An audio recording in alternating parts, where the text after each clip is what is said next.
चुनाव सभा को संबोधित। श्रावस्ती से ब्रजेश गुप्ता के साथ लाइव रिपोर्ट।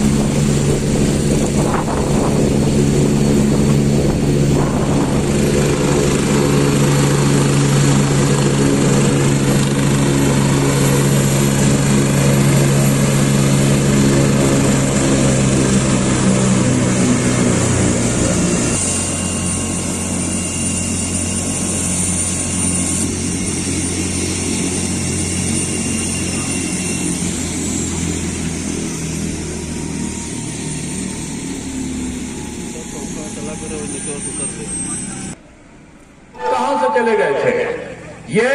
ये घरों में छुपे रहे, अपने पत्नी और बच्चों का, परिवार का पोषण करते रहे, अपने चुनाव क्षेत्रों तक में ये लोग नहीं गए। लेकिन बीजेपी का कार्यकर्ता सेवा ही संगठन के नाम पे निकलकर गांव-गांव, खलियान गया। 78,000 जो आंगनबाड़ियों के कार्यकर्ताओं के सहायता में निगरानी समितियां बनाई गई, प्रधान रहे, उसमें सभासद रहे, सारे जनप्रतिनिधि रहे, मिलके गांवों में सैनिटाइजर पहुंच जाए, गांव में मास्क पहुंच जाए, गांव में मेडिकल की किट पहुंच जाए, दवा पहुंच जाए, मुफ्त में वैक्सीनेशन, मुफ्त में आपका वैक्सीनेशन के साथ साथ दवा, अस्पताल में, सरकारी अस्पताल में दवा। 5 लाख रुपए तक आयुष्मान भारत के कार्ड के मामले में बहराइच और श्रावस्ती नंबर 1 पर है। मुफ्त की दवा हम दे, मुफ्त का वैक्सीन हम दे, 10 किलो राशन मुफ्त का हर गरीब को मिला। श्रावस्ती में मिला कि नहीं मिला? हाथ उठाकर बताओ, मिला ना? शौचालय का निर्माण हुआ ना? यहां पर प्रधानमंत्री आवास बने ना? अब आपके विधायक ऐसे थे जो यहां के लोगों को जाति और धर्म के आधार पर मकान की बात करते थे, नहीं बनवाया उन्होंने। लेकिन श्रावस्ती जिले के हमारे जो अन्य विधायक थे, जो हमारी भारतीय जनता पार्टी के लोग थे, उन्होंने बनवाए। सरकार की पहल में जो सरकार की सहायता थी और दिए। और मैं कह के जा रहा हूं जो बाकी बचे प्रधानमंत्री आवास और मुख्यमंत्री आवास है, हजारों की संख्या में बनेंगे, हजारों की संख्या में गरीबों को मकान दिलाने का काम हमारे पदम सिंह चौधरी करेंगे। हजारों लोगों को कैसा कमीशन दिया गया? किसने दिया? मोदी जी ने दिया। शौचालय निर्माण किसने किया? मोदी जी ने किया। 6,000 रुपए किसान की राशि किसने दी? मोदी जी ने दी। यहाँ 1,000 रुपए श्रमिकों के खाते में किसने पहुंचाया? मोदी जी ने पहुंचाया, योगी जी ने पहुंचाया। अगर यहाँ पर देखो, कोरोना के संक्रमण में महिलाओं के खाते में 1,500 रुपए किसने पहुंचाया? तो मोदी जी ने पहुंचाया, योगी जी ने पहुंचाया। अब सांप्रदायिकता चलेगी, जाति और धर्म के आधार पर वोटों का ध्रुवीकरण होगा। पदम सिंह चौधरी के खिलाफ उनकी सजाती प्रत्याशी इसलिए खड़ा किया जाएगा कि वो उनका वोट काट ले और दूसरा प्रत्याशी जो है वो जीत जाए। ये ओवैसी का सपना पूरा नहीं होगा। अखिलेश जी, आपका सपना पूरा नहीं होगा। बहन जी, आप तो सपा के साथ पहले मिलकर काम कर चुकी हो। ये सपा, बसपा, कांग्रेस का अदृश्य जो गठबंधन है, ये उत्तर प्रदेश में सफल नहीं होगा। और आप ऐसे कार्यकर्ता जिस पार्टी के साथ होंगे ना, वो पार्टी अपना पिछला रिकॉर्ड तोड़ेगी। और पिछला रिकॉर्ड में जितना बीजेपी आई थी, उससे कहीं ज्यादा सीट जीत के बीजेपी की फिर से सरकार बनेगी और आप लोगों के विकास का काम यहां पर गाथा लिखे जाएगी। आपको पता है ना, कोरोना के संक्रमण में लोग पूरा अमेरिका का रहा था, जापान, जर्मनी का रहा था, ब्रिटेन का रहा था। भारतवर्ष में लोग कोरोना से संक्रमित होने लगे। राहुल गांधी जी बोले कि मोदी जी विदेशों से वैक्सीन मंगा लीजिए। अब सोचो, विदेशों से वैक्सीन मंगाई जाती, 1 साल के अंदर आती, तब तक 1 साल तक हमारे नागरिक यहां पर मरते रहते हैं। मोदी जी ने कहा नहीं, ये अरबों रुपए की वैक्सीन जब ये विदेश के लोग, चीन, जापान, अमेरिका और ब्रिटेन के लोग अपना प्रयोग कर लेते हैं, उसके बाद जो बचता है वो हिंदुस्तान को देने वाला नहीं है। उन्होंने कहा इसी देश में बनेगा। तो उत्तर प्रदेश के नेताजी और दिल्ली के नेताजी बोले वैक्सीन बन नहीं सकती। मोदी जी ने कहा वैक्सीन बनेगी, हमारे वैज्ञानिक बनाएंगे, सारे साधन उपलब्ध कराए, वैक्सीन बन गई। तो कहा कि कारगर नहीं होगी, वो कारगर हो गई। तो कहा लगेगी कैसे? लगाने की प्रैक्टिस शुरू कर दी। फिर इन्होंने कहा ये तो बीजेपी के मोदी जी की वैक्सीन है, ये मोदी वैक्सीन है। इसे समाजवादी पार्टी के कार्यकर्ताओं मत लगवाना, जनता को मत लगवाना। जब हम सरकार में आएंगे तब इसको लगाया जाएगा। आदरणीय नेताजी ने जान लिया कि मोदी जी की वैक्सीन नहीं, ये जनता की वैक्सीन है और जनता के लिए मोदी जी ने बनवाया है। उन्होंने जब अपने आप में लगवा लिया तो लोगों को लगा ये झूठ बोल रहे हैं और लोगों ने अपने प्राणों की रक्षा के लिए जब वैक्सीन हुआ तो आज कोरोना की पहली लहर के बाद दूसरी लहर और दूसरी लहर के बाद तीसरी लहर आई। आज पूरे दुनिया में सबसे कम असर कहीं हुआ कोरोना का तो वो हिंदुस्तान में और उत्तर प्रदेश में हुआ। ये अपने घरों में दुबके हुए पड़े थे। जहां से लड़ते हैं एक बार चुनाव, दूसरी बार चुनाव वहां से लड़ने नहीं जाते। मैं पूछना चाहता हूं आदरणीय अखिलेश जी, आजमगढ़ से चुनाव लड़ने गए थे, लड़े थे, जीते थे। क्या वहां वैक्सीन जब लग रही थी वहां पर आप गए थे? कोरोना जब हुआ था तो क्या आप वहां पर गए थे? नहीं गए थे। आदरणीय मायावती जी, क्या आप वहां पर गई थी जहां से आप कभी चुनाव लड़ी थी? नहीं गई थी। लेकिन आज पूरे प्रदेश में न सोनिया जी, न राहुल जी, न प्रियंका जी कोई नहीं गए थे। आज ये बदला हुआ वातावरण है। मोदी जी के पूरे सेनानी आज योगी जी पिताजी अस्पताल में भर्ती थे, लेकिन तब भी योगी जी अपने पिताजी की शव यात्रा में न जाके वो विभिन्न प्रकार के जिलों का भ्रमण कर रहे थे और जिलों का भ्रमण इसलिए कर रहे थे कि वो यहाँ की जनता की सेवा कर सके। एक तरफ वो शासन प्रशासन है जो सबकी रक्षा के लिए काम करता है, एक तरफ वो लोग हैं जो 4.5 साल तक घरों में डूब के रहे। 4.5 साल के बाद अब चुनाव आया तो 3 महीना पहले, 2 महीना पहले निकलकर अलादीन का जिन्न निकलता है, वे ग्रस्त लोग निकलने लगे। कोई सांप्रदायिक दंगे का अपराधी है, कोई महिलाओं पर अत्याचार का अपराधी है, कोई अपहरण का अपराधी है, कोई बलवा का अपराधी है, कोई आगजनी का अपराधी है। इन लोगों को प्रत्याशी बनवाने की होड़ लग गई और यही कारण था कि पश्चिमी उत्तर प्रदेश का प्रथम और द्वितीय चरण का जो मतदान हुआ उसमें इनका सुपड़ा साफ होने गया और जब सुपड़ा साफ हुआ तो इनको अपने घर की चिंता हुई और हमारे बीजेपी के प्रत्याशी करहल मैनपुरी के हमारे एसपी सिंह बघेल के काफिले पर प्राणघातक हमला हुआ। अरे हार रहे हो तो हमले की क्या जरूरत है? ये लोकतंत्र का महायज्ञ चल रहा है। अगर आप अपनी कोई बात को कहना चाहते हो तो चले आओ मैदान में, अपनी बात को तुम रखो और अपनी बात को हम रख रहे हैं। फैसला जनता करेगी। तुम हथियार को हाथ में लेते हो, तुम पत्थर को हाथ में लेते हो, तुम लोगों के ऊपर अभी से पत्थर बरसा रहे हो। कहीं पत्रकार से झगड़ा होता है, कहीं पुलिस वाले से झगड़ा होता है, कहीं मारपीट होती है। ये वही दृश्य ना आ जाए मेरे दोस्तों जो 2016 में हुआ करता था। ये थाने जो है ये पार्टी के कार्यालय बन गए थे। थानों के अंदर खींच के पुलिस वाले मारे जाते थे। प्रतापगढ़ में तो एसपी को खींचकर वहीं पर गोली, एसपी को, डिप्टी एसपी को गोली मार दी गई। ये शासन चलाएंगे, ये देश को बांट देंगे, प्रदेश को बांट देंगे मेरे भाई। इसलिए श्रावस्ती के शूरवीरों, तुमको कहने के लिए आया हूं कि ये समय की पुकार है तुम्हें। तुम कोई कुर्मी नहीं हो, कोई ब्राह्मण नहीं हो, कोई अनुसूचित नहीं हो, कोई दलित नहीं हो, कोई रावत नहीं हो, कोई लोधी नहीं हो, कोई वैश्य नहीं हो, कोई यहाँ पर क्षत्रिय नहीं हो। तुम हो भारत मां के लाल। और मोदी जी कहते हैं कि ये अगड़ा, ये पिछड़ा, ये अनुसूचित, ये दलित, ये सब मिल जाओ।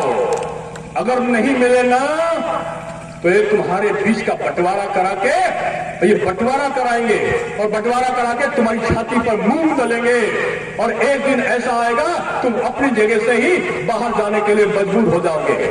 इस प्रदेश को विकास की सुगंध सुनो और योगी जी और मोदी जी के नेतृत्व में इस विकास की गंगा जो बह रही है उस गंगा में आप अपना मध्य कमल के बटन पर देकर यहाँ पर विजयी बनाने का काम करो। मैं इसलिए कह रहा हूँ कि होता क्या है ना, लोग मुझसे बोलते हैं कि आप तो पंडित जी की तरह कथा कह रहे हो। अरे मेरे भाई, आप क्या है, मैं यूनिवर्सिटी में पढ़ाता हूँ तो अध्यापक हूँ और अध्यापक हूँ तो अध्यापक जो पढ़ाता था ना उसको गांव वाले पहले या तो गुरु जी कहते थे या उसको कहते थे पंडित जी। जो पढ़ाए वो पंडित जी, तो उस नाते भी मैं पंडित जी हुआ। मेरे पिताजी पंडिताई करते हैं, मुझे कोई शर्म नहीं ना। लेकिन लोग बोले, अभी मैं लखीमपुर में था तो मुझसे कह रहे थे कि साहब आपने तो कथा वाचा है। मैंने कहा कथा के बाद दक्षिणा भी दी जाती है पंडित को। अगर ये इसलिए मैं कह रहा हूं कि आपके वहां हवन कोई कराएगा, ये मैं हवन करा रहा हूं, ये महायज्ञ चुनाव का है, ये लोकतंत्र की रक्षा का महायज्ञ है, ये विकास की रक्षा का महायज्ञ है, इस देश में कानून व्यवस्था की रक्षा का महायज्ञ है, ये लोगों को आपस में मिलाने का महायज्ञ है। और इसलिए मैं आप सबसे कहना चाहता हूं कि हे श्रावस्ती भिनगा के लोगों, मैं तुमसे दक्षिणा मांग रहा हूं। दक्षिणा, क्योंकि वो कथा हुआ ना, कथा के बाद दक्षिणा देना का बगैर पूरा नहीं होता। दक्षिणा दोगे? हाथ उठा के बताओ कि दोगे? जोर से बोलो, दक्षिणा दोगे? तो आप 23 तारीख है ना, 27 तारीख को आप जब यज्ञ होता है ना तो बोलते हैं यज्ञ को समाप्त करते हो तो 3 उंगलियों से आहुति डालते हो और कहते हो ओम नमो नमाय स्वाहा। और जहां स्वाहा बोलते हो तो जो बुराइयां होती हैं, बुरे विचार होते हैं, वो अपने आप भाग जाते हैं, विसंगति दूर हो जाती है, विकृति दूर हो जाती है। और लोग बोलते हैं बगैर आहुति डाले यज्ञ पूरा नहीं होता। इसलिए 27 तारीख को चुनावी महायज्ञ है। चुनावी महायज्ञ में ये 3 उंगली की नहीं, 1 उंगली की आहुति देना है। आपको मतदान स्थल पर जाना है, अपने पड़ोसी को लेकर जाना है और 1 उंगली से जैसे कमल का बटन दबाओगे तैसे ही समझ लो ओम नमो नमाय स्वाहा। और सारी बुरा विचार सोचने वाले, आपको आपस में बांटने वाले, जाति के बंधन का प्रत्याशी केवल एक ही लग रहा है पूरे प्रदेश में। योगी और मोदी जी के नेतृत्व की विचारधारा का जो प्रत्याशी है वो कमल का फूल है। और कमल के फूल पे बगैर जाति और धर्म के तुमको अपना मत देना है। और उस कमल के फूल को खिलाने की जिम्मेदारी किसी को मिली है तो वो पदम सेन चौधरी को मिली है। और मैंने कहा पदम सेन चौधरी कोई छोटा नेता नहीं है, ये बड़का नेता है। और बड़का नेता बड़ा बड़ा पद वाला होता है।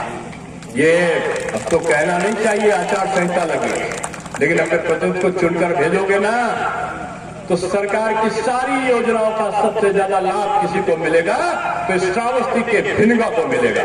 और इसलिए मैं आप सबसे कह के जाना चाहता हूं कि आप अपना एक दृढ़ प्रतिज्ञा निश्चय कर लो कि हम मिलकर एक नए साम्राज्य की स्थापना करने के लिए आए हैं और इस भिनगा को हम पर्यटक स्थल के रूप में स्थापित करेंगे। महात्मा बुद्ध के जो सानिध्य में फैली हुई ये पल है, जो लौकुश के संबंध में जिस स्थल का जिक्र आता है, जिसमें तमाम पौराणिक स्थलों का वर्णन आता है, वहां ऐसे लोगों की एमआईएम ऐसी मानसिकता की कि कौन दिल्ली के तख्ते ताउस में बैठेगा, ऐसा शब्द बोलते हो। अरे ये धर्मनिरपेक्ष राष्ट्र है। तुम भारत को पाकिस्तान, अफगानिस्तान और इराक बनाना चाहते हो? नहीं ओवैसी, तुम हिंदुस्तान को पाकिस्तान, इराक और अफगानिस्तान नहीं बना सकते। इस हिंदुस्तान में हिंदुस्तान की भारतीय संस्कृति चलेगी। इस हिंदुस्तान में मर्यादा पुरुषोत्तम राम का राम राज्य चलेगा और राम राज्य भी चलेगा। देखो डंके की चोट पर हमारे राम भक्त कहते थे राम लला हम आएंगे, मंदिर वही बनाएंगे। तब यही लोग गोलियां चलवाते थे, यही लोग कहते थे राम जी का अस्तित्व नहीं है। लेकिन देखो हम राम लला हम आ भी गए और राम लला हम मंदिर बना भी गए, ऐसा संकेत हमारे राम भक्तों ने दिया और मोदी जी ने शिलान्यास किया है। आपने सोचा था कभी क्या कि अयोध्या में दिवाली आएगी? तो दिवाली में आसमान से हमने कथाओं में सुना था कि राम लला पुष्पक विमान से माता जानकी के साथ बजरंगबली श्री हनुमान के साथ अयोध्या नगरी आते हैं लंका को जीतने के बाद दीपावली के दिन, और वहां पे आसमान से फूल बरसते हैं, सरयू के तट सचे हुए दीप जल रहे होते हैं। हमने कथाओं में सुना था। लेकिन 4 साल में क्या हुआ? 4 साल में योगी बाबा अपने पूरे मंत्रिमंडल के सारे मंत्रियों को लेकर छोटी दीपावली के दिन अयोध्या पहुंचते हैं। हेलीकॉप्टर पे रामलला, माता जानकी, बजरंगबली, श्री हनुमान, वीरबल लक्ष्मण के साथ आसमान से पुष्प की वर्षा करते हुए नीचे हेलीकॉप्टर से उतरते हैं। सरयू के तट पर दीप जल रहे होते हैं, मंदिर में घंटे घड़ियाल बज रहे होते हैं, मंदिर सजे हुए होते हैं, नदी के पानी हिलखोरे ले रहा होता है, साधु संत हाथ उठाकर आशीर्वाद दे रहे हुए होते हैं। पूरी अयोध्या जय श्री राम के नारे से गूंज रही होती है और योगी बाबा उन साधुओं के सामने नतमस्तक होकर इस देश में रामलला की विजय का प्रतीक दीपावली का पर्व मनाते हैं। रंगोत्सव आता है तो मथुरा में मनाते हैं। काशी विश्वनाथ का कॉरिडोर की स्थापना होती है तो देश के प्रधान सेवक हमारे प्रधानमंत्री जब गंगा नदी में डुबकी लगाकर लाल वस्त्रधारी केसरिया वस्त्र पहने हुए जब निकलते हैं, माथे पर चंदन, हाथ में कलश, भगवान सूर्यदेव का आचमन करते हुए, नदी की अका पानी का आचमन करते हुए जब उनको देखकर नंगे पैर चलते जब काशी विश्वनाथ कॉरिडोर को लोकार्पण करते हैं तो काशी बोलता है कि बम बम बोल रहा है काशी, मगन हुए काशी निवासी। ये भारत की संस्कृति का प्रतिपादन कौन करेगा? क्या ये समाजवादी पार्टी के लोग भारत की संस्कृति का प्रतिपादन करेंगे? बताओ, करेंगे? नहीं करेंगे। ये भाजपा के लोग करेंगे? नहीं करेंगे। ये कांग्रेस के लोग करेंगे? नहीं करेंगे। अगर ये सब लोग हिंदुस्तान में रहने के बाद भी हिंदुस्तान की संस्कृति का तो मान नहीं सकते, उसका सम्मान नहीं कर सकते, तो कौन करेगा? ये बीजेपी करेगी। इसलिए मैं आप सबसे कहता हूं, अपने मतभेदों को भुला दो, अपने आपस की जातियों को तोड़ दो बंधन। इन जातियों की जगह अब ब्राह्मण मत बनो, अब क्षत्रिय मत बनो, अब कुर्मी मत बनो, अब लोधी मत बनो, अब अनुसूचित मत बनो, जाटो मत बनो, अब बनो हिंदुस्तान के सच्चे सेवक, ये भिंडा के निवासी, मोदी जी के सपूत, मोदी जी के सेनानी। एक साथ मिलकर इस भारत को उज्जवल बनाने के लिए आगे आओ। यही तुमसे मैं निवेदन करना चाहता हूं। आप मेरी बात से सहमत हो? बताओ, सहमत हो? अगर सहमत हो तो इतनी जोर से आवाज लगाना कि यहाँ की भिंडा की जो बीजेपी के कार्यकर्ताओं की आवाज लखनऊ में बैठी हुई बहन जी के प्रत्याशी से लेकर बहन जी तक पहुंच जाए कि अब यह सांप्रदायिक ध्रुवीकरण करना बंद करो, यहाँ पर नहीं हो सकता। ये समाजवादी पार्टी के कार्यालय तक आपकी आवाज यहाँ भारत माता की गूंज का वहां पर पहुंचे कि वहां पर उनको लग जाए कि अब जाति और संप्रदाय में बचने वाला भिंडा नहीं है। इसलिए आप बताओ कि पदम सेन चौधरी जीतेंगे? जोर से बताओ, जीतेंगे? विकास मतों से जीतेंगे? विकास मतों से जीतेंगे? योगी जी का सपना पूरा होगा? योगी जी का सपना पूरा होगा? मोदी जी का सपना पूरा होगा? अगर पूरा करना है तो ये हाथ के पंजे के साथ पूरा मत करो। इनका लालों का हाथ का पंजा दिख रहा है, भैया हाथ का पंजा नहीं, ये अगड़ा, ये पिछड़ा, ये अनुसूचित, ये दलित, ये सवर्ण, मिल जाओ और मिलके भारत मां के लाल बनकर एक साथ बोलो भारत माता की। क्या बात है? फिर से भारत माता की। वंदे वंदे वंदे। बहुत धन्यवाद। अब तो मैं कहते जा रहा हूं, आज तक जब भी मैं आया हूं श्रावस्ती या